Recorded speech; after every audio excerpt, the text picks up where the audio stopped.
Hello friends, welcome to this video. In this video, we will start the next point, that is the preemptive scheduling, non-preemptive scheduling and the scheduling criteria.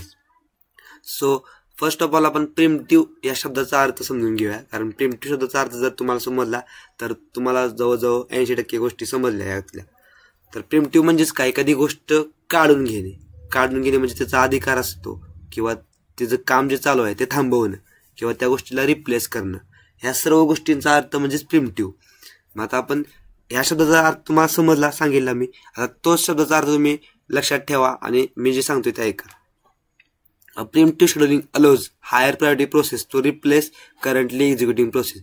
म्हणजे जी currently executive process होत्या, म्हणजे आता जी executive process होत्या त्या प्रोसेसला replace करा. का रिप्लेस करा? कारण आता रेडी क्यू मध्ये अशी प्रोसेस एंटर झाल्या ज्याची प्रायोरिटी करंटली एक्झिक्युटिव्ह प्रोसेसपेक्षा जास्त आहे. त्यामुळे काय करा, करंटली एक्झिक्युटिव्ह प्रोसेसला थांबवा, तिला रेडी क्यू मध्ये आणा आणि रेडी क्यू मधल्या हायर प्रायोरिटी प्रोसेसला एक्झिक्युशनसाठी सीपीयू अलोकेट करा. यालाच म्हणतात प्रिम्प्टिव्हचा शेड्यूलिंग रूल. याच्या विरुद्ध काय असणार, नॉन प्रिम्प्टिव्ह. म्हणजे जरी higher priority process ready queue मध्ये आली तरी पण जरी त्या करंटली एक्झिक्युटिव्ह प्रोसेसपेक्षा जास्त असणारी प्रायोरिटी प्रोसेस आली रेडी क्यू मध्ये तरी सुद्धा काही गोष्टी करू नका. करंटली एक्झिक्युशन प्रोसेस जोपर्यंत कंप्लीट होत नाही तोपर्यंत कोणतीच प्रोसेसला चान्स द्यायचा नाही एक्झिक्युशनसाठी.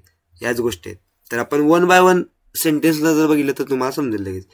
आता तुम्हाला बघितलं, preemptive scheduling allows a higher priority process to replace the currently executive process, जे की आता आपण बघितलं. करंटली रनिंग प्रोसेस इज जर interrupted and moved to ready queue by the OS. आपण जे मागच्या चॅप्टर मध्ये बघितले, ready queue, device queue, job queue मध्ये सगळ्या प्रोसेस असतात. रेडी क्यू मध्ये अशा प्रोसेस असतात ज्या फक्त त्यांना सीपीयू अलोकेट व्हायचं राहिलाय, बाकी त्या तयार एक्झिक्युशनसाठी. आणि डिव्हाइस क्यू मध्ये आपण म्हणजे आता इथं गरजेचं नाही, डिव्हाइस क्यू मध्ये ज्या प्रोसेसना इंटरप्ट झाल्यात कशामुळे, डिव्हाइसच्या त्या गोष्टीमुळे, त्या इथं नाही इम्पॉर्टंट. आता आपल्याला फक्त रेडी क्यू महत्वाचं आहे. रेडी क्यू मध्ये का, रेडी क्यूची कन्सेप्ट माहिती आहे तुम्हाला की अशा प्रोसेस असतात ज्या एक्झिक्युशनसाठी तयार असतात, फक्त सीपीयू फ्री होण्याची वाट बघत असतात. मग आता काय होतं हे प्रिम्प्टिव्ह शेड्यूलिंग मध्ये, करंटली रनिंग प्रोसेस इंटरप्ट करतात म्हणजेच थांबवतात, म्हणजेच प्रिम्प्ट करतात. इंटरप्ट म्हणजेच preempt and moved to ready queue by OS. Operating system त्याला रेडी क्यू मध्ये टाकतं. आणि मॅक ओएस आणि Windows OS with its subsequent versions uses preemptive scheduling. Mac OS आणि विंडोज ओएस म्हणजे आता तुम्ही बघतात प्रिम्प्टिव्ह शेड्यूलिंग. आता ह्या गोष्टीचा एक एम काय असणार, प्रिम्प्ट काय करत असणार, म्हणजे एखादी हायर प्रायोरिटी प्रोसेस असते. थोडक्यात तुम्ही गेम खेळताय आणि गेम खेळताना सुद्धा तुम्हाला कॉल येतो. कॉल म्हणजेच काय, कॉल येणारी प्रोसेस म्हणजेच काय, ती हायर लेवलची ज्या कॉलिंगच्या प्रोसेसला तुमच्या ओएसनं, मोबाईल ओएसनं प्रायोरिटी जास्त देऊन ठेवल्या. जरी कोणतं पण तुम्ही मोबाईलवर काम करत असला पण कॉल इंटरप्ट करतो, कारण कॉलिंगची प्रोसेस ही सगळ्यात जास्त प्रायोरिटी असणारी प्रोसेस आहे. त्यालाच म्हणतात प्रिम्प्टिव्ह शेड्यूलिंग. म्हणजे तुम्ही गेम खेळता तरी पण तुम्हाला वर कॉल दिसलाय, कॉल आलाय कोणाच तरी, त्यालाच म्हणतात प्रिम्प्टिव्ह शेड्यूलिंग. आणि एखादी गोष्ट तुम्ही मोबाईलवर करताय पण समजा डीएनडी टाकला, तर डीएनडी टाकणं म्हणजेच काय की तुम्ही सांगताय की आता नॉन प्रिम्प्टिव्ह मध्ये स्विच हो. म्हणजेच काय हो की जरी कॉल आला तरी मला दाखवू नको कॉल आलेला. म्हणजे आता मी जोपर्यंत गेम संपवत नाही तोपर्यंत मला कॉल आलेला दाखवू नको. त्यालाच म्हणजे डीएनडी मोड. डीएनडी मोड म्हणजेच नॉन प्रिम्प्टिव्ह मोड. हे थोडक्यात तुम्हाला मी रिअल लाईफ एक्झाम्पल सांगितलं. याचा ऍडव्हान्टेज काय होतो, it allows real multi programming. Obviously जे तुम्हाला मी सांगितलं प्रिम्प्टिव्ह शेड्यूलिंग मध्ये, म्हणजेच रिअल मल्टी प्रोग्रामिंग ही प्रिम्प्टिव्ह शेड्यूलिंग अल्गोरिदम अलो करतं. त्याचा डिसएडव्हान्टेज काय आहे की it lead system to race condition. Race कंडिशनला ही सिस्टीम मध्ये, म्हणजे सिस्टीमला रेस कंडिशन मध्ये टाकतं. याचे एक्झाम्पल्स कोणते आहेत, priority scheduling algorithm, shortest job first आणि राऊंड रॉबिन. हे जे तीन तुम्ही मी नावं वाचले आता, हे अल्गोरिदम तुम्हाला सिलेबसमध्ये आहेत, जे की तुम्हाला त्या अल्गोरिदमवर बेसिस एक्झाम्पल सोडवायचे, प्रोसेसचे शेड्यूलिंग करायचे. हे सर्व आहे त्यात प्रिम्प्टिव्ह मध्ये, कारण इथे प्रोसेसच्या पर्टिक्युलर गोष्टीवरून प्रायोरिटीमध्ये प्रायोरिटी चेक केली जाते. शॉर्टेज जॉब मध्ये शॉर्टेज बस टाइम चेक केला जातो. राऊंड रॉबिन मध्ये टाइम संपला की प्रिम्प्ट करा. म्हणजे ह्या तिन्ही गोष्टीमध्ये पण प्रिम्प्टिंग होते, म्हणून याचं एक्झाम्पल प्रिम्प्टिंग मध्ये लिहिलेलं आहे. नॉन प्रिम्प्टिव्ह जे तुम्हाला सांगितलं ह्याच्या अपोजिट असणार की किती जरी मोठी हायर प्रायोरिटी प्रोसेस आली तरी माझं जे काम चालू आहे ते झाल्याशिवाय मी कोणत्याच प्रोसेसला चालू करणार नाही. ह्याचाच म्हणजे नॉन प्रिम्प्टिव्ह शेड्युलिंग अल्गोरिदम, ह्याचाच मिनिंग आहे. जे की तुम्हाला मी एक्झाम्पल सांगितलं मोबाईलचं, की तुम्ही डीएनडीयू टाकला म्हणजेच काय, तुम्हाला आता तुमचं जे काम चालू आहे, थोडक्यात तुम्ही लेक्चर करताय ऑनलाईन लेक्चर, तुम्हाला आता ते कोणतं इंटरप्ट करायचं नाही, किती जरी महत्वाचं काम असलं ते तुम्हाला आता ऑनलाईन लेक्चर इंटरप्ट करून द्यायचं नाही. मग तुम्ही काय करता, डीएनडीयू टाकता डीएनडीयू टाकता म्हणजेच काय, की माझा लेक्चर झाल्यानंतरच मला सगळ्या गोष्टी दिसणार, लेक्चरमध्ये मला कोणाचा कॉल येणार ना काय येणार.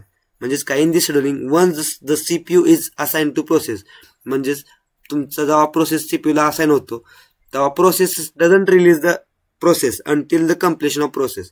म्हणजे प्रोसेसर त्या प्रोसेसला रिलीज करत नाही जोपर्यंत त्या प्रोसेसचं कम्प्लिशन होत नाही. हेच आहे नॉन प्रिम्प्टिव्ह मध्ये. Once process get CPU it cannot be taken away until it finishes or goes for an I O task. म्हणजे जोपर्यंत टास्कच कम्प्लीट होत नाही तोपर्यंत दुसरी प्रोसेसला अलोच करायचं नाही सीपीयू, किंवा सीपीयू द्यायचंच नाही. CPU is not forcefully taken back, हेच सांगतोय नॉन प्रिम्प्टिव्ह शेड्युलिंग अल्गोरिदम. याचा ऍडव्हान्टेज काय, हा सिम्पल आहे आणि cannot lead system to race condition. याच्यामध्ये सिस्टीम रेस कंडिशन मध्ये जात नाही. आणि डिसएडव्हान्टेज फक्त हाच राहणार की मल्टी प्रोग्रामिंग होणार नाही, कारण जोपर्यंत एक प्रोसेस सिंगल प्रोसेस रन होणार शेवटपर्यंत, त्याचं झाल्यानंतर दुसऱ्या प्रोसेसला 1 by 1 चान्स भेटणार. म्हणजे 1 by 1 प्रोसेसला एक्झिक्यूट होणार. पण वर प्रिम्प्टिव्ह मध्ये प्रिम्प्ट करतो आपण, म्हणजे ह्या प्रोसेसचं थोडंसं एक्झिक्युशन झालं की दुसऱ्या प्रोसेसला आपण चान्स देतो. ह्यालाच म्हणजे मल्टी प्रोग्रामिंग.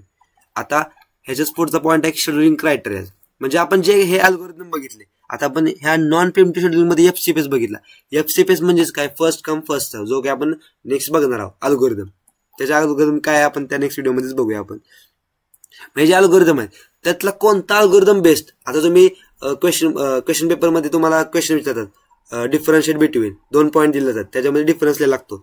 मग ते तुम्ही डिफरन्स लिहिता, 10 पॉईंट लिहिता, तर 10 पॉईंट मध्ये स्पीड असतं, फास्ट म्हणजे त्याची कॉस्ट असते, म्हणजे हे जे पॅरामीटर असतात, एक कोणते 10 पॅरामीटर असतात, त्या 10 पॅरामीटरच्या बेसिसवर तुम्ही ते 10 डिफरन्स लिहित असता.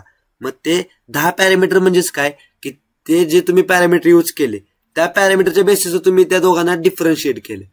म्हणजेच काय, आता हे जे शेड्युलिंग क्रायटेरिया ह्याला सुद्धा एक पॅरामीटर्स म्हणतात, की जे आपण बघणार आहोत 5 किंवा 6 असतील शेड्युलिंग क्रायटेरिया. त्या क्रायटेरियाच्या बेसिसवर आपण ह्या सर्व अल्गोरिदम्सला डिवाइड करणार आहोत, थोडक्यात डिफरन्शिएट करणार आहोत.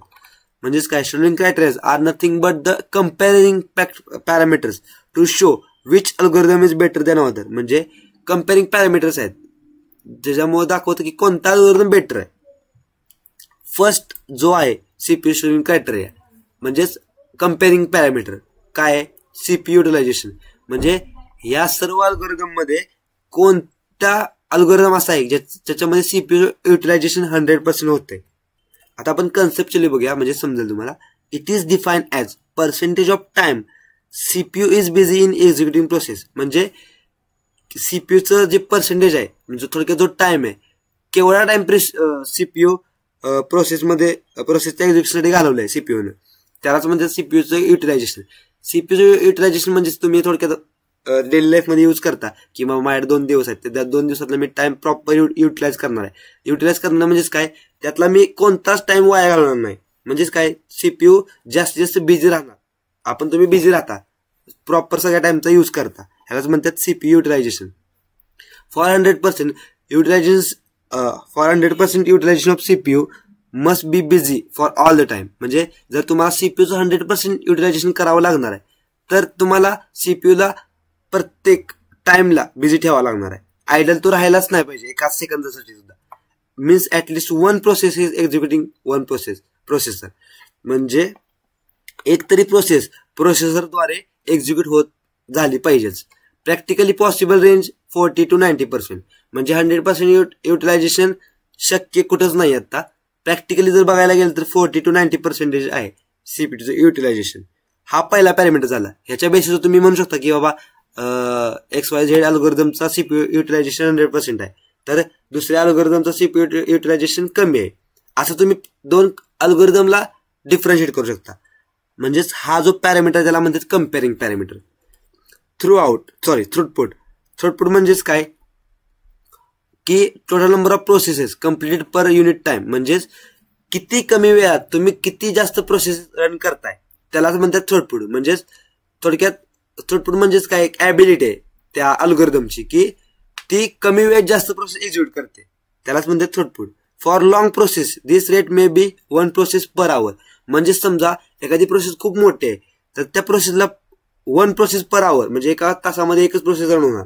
आणि for short processes this rate might be 10 process per second. म्हणजे जर प्रोसेस तुमच्या शॉर्ट असतील तर त्यांना तुम्हाला पर सेकंड मध्ये 10 प्रोसेस पण एक्झिक्यूट होऊ शकतात.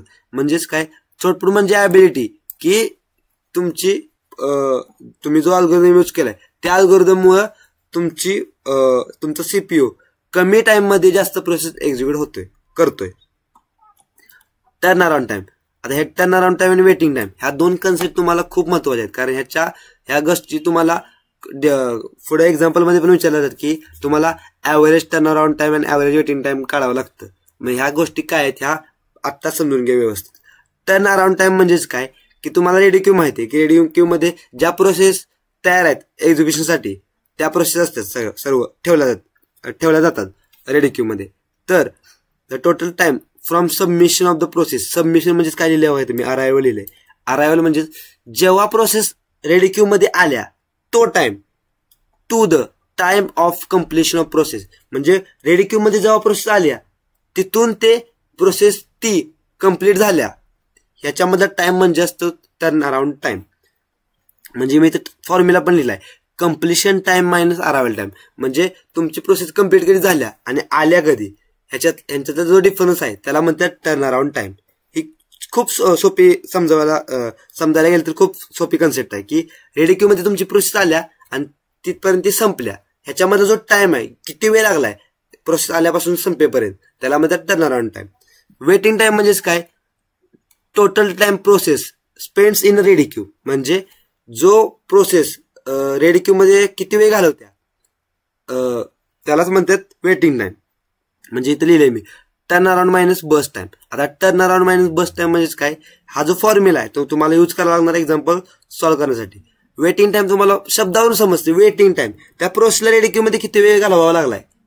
कारण समजा एखादी प्रोसेस आली हाय प्रायोरिटी प्रोसेस, तर करंटली प्रोसेस प्रिंट केली आणि रेडी क्यू मध्ये टाकली, तर जोपर्यंत त्या हाय प्रायोरिटी प्रोसेस रन होत नाही तोपर्यंत त्या प्रोसेसला जी लोअर प्रायोरिटी प्रोसेस आहे त्या प्रोसेसला चान्स भेटणार नाही. मग किती वेळ थांबावं लागते त्याला रेडी क्यू मध्ये, हा जो टाइम कॅल्क्युलेट केला जातो प्रत्येक प्रोसेसचा त्याला म्हणतात वेटिंग टाइम. रिस्पॉन्स टाइम ही सुद्धा एक कन्सेप्ट थोडीशी सिमिलर आहे टर्न अराउंड टाइम सोबत. Time from movement when user initiate the process and the time when system start responding to process. म्हणजे प्रोसेस कधी आल्या इनिशिएट केल्या प्रोसेस युजरनं, म्हणजे आल्या कधी रेडी क्यू मध्ये आणि सिस्टीमनं त्याला रिस्पॉन्ड करायला कधी चालू केले यालाच म्हणतात रिस्पॉन्स टाइम.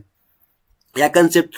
आणि नेक्स्ट पॉइंट आहे fairness. All process should get CPU fairly, no starvation. म्हणजे प्रत्येक प्रोसेसला इक्वल चान्स भेटला पाहिजे. फेअरनेस तुम्हाला शब्दावरून समजते. फेअरली डिसिजन व्हावा लागतो. आपण म्हणतो क्रिकेटमध्ये फेअर डिसिजन अनफेअर डिसिजन, तोच की all process should get CPU fairly, no starvation. म्हणजे इथं स्टार्वेशन म्हणजे कन्सेप्ट आहे की एखादी प्रोसेसला खूप वेळ जास्त वेट करावा लागतो मग ती प्रोसेस ऑटोमॅटिकली डिलीट होऊन जाते, त्याला म्हणजे स्टार्वेशन. तर हे जे 5 पॅरामीटर आहेत शेड्युलिंग क्रायटेरिया ते तुम्हाला एक्झाम मध्ये विचारले जाऊ शकतात की एक्सप्लेन द शेड्युलिंग क्रायटेरिया. तर तुम्हाला हे 5 पॉईंट व्यवस्थित एक्झाम्पल विथ येथे मी जे फॉर्म्युले दिलेत ते तुम्ही लिहून प्रॉपर एक्झाम्पलने एक्सप्लेन करू शकता. तर आपण नेक्स्ट व्हिडिओमध्ये आपण नेक्स्ट पॉईंट बघूया. So thank you. See you in the next video.